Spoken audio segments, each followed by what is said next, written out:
एक गांव में रामू नाम का किसान रहता था। वह मेहनती तो था लेकिन बहुत लालची भी था। उसे हमेशा जल्दी अमीर बनने की चाह रहती थी। एक दिन वह अपने खेत में काम कर रहा था, तभी उसे एक बूढ़ा साधु मिला।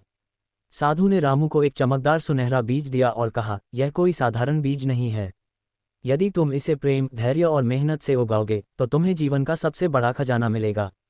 रामू बहुत खुश हुआ। उसने सोचा कि अब वह जल्द ही अमीर बन जाएगा।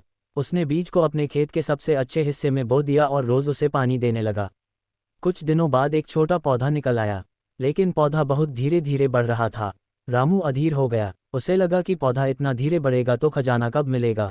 एक रात उसने सोचा कि क्यों न पौधे को थोड़ा ऊपर खींच दिया जाए ताकि वह जल्दी बड़ा हो जाए। उसने पौधे को पकड़कर हल्का सा खींचा। अगले दिन पौधा मुरझाया हुआ दिखाई दिया। रामू घबरा गया। उसने और पानी डाला लेकिन पौधा और कमजोर होता गया। कुछ ही दिनों में वह पूरी तरह सूख गया। दुखी होकर रामू उस साधु को खोजने निकला। कई दिनों बाद उसे साधु मिल गया। रामू ने सारी बात बता दी। साधु मुस्कुराया और बोला, बेटा, जीवन में कुछ चीज़ें समय और धैर्य से ही मिलती हैं।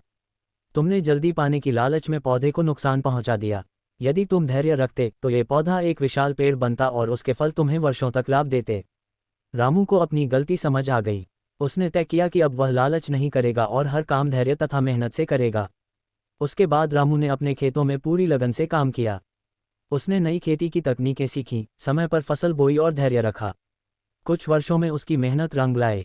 उसकी फसलें पहले से कहीं बेहतर होने लगी और वह गांव का सबसे सफल किसान बन गया।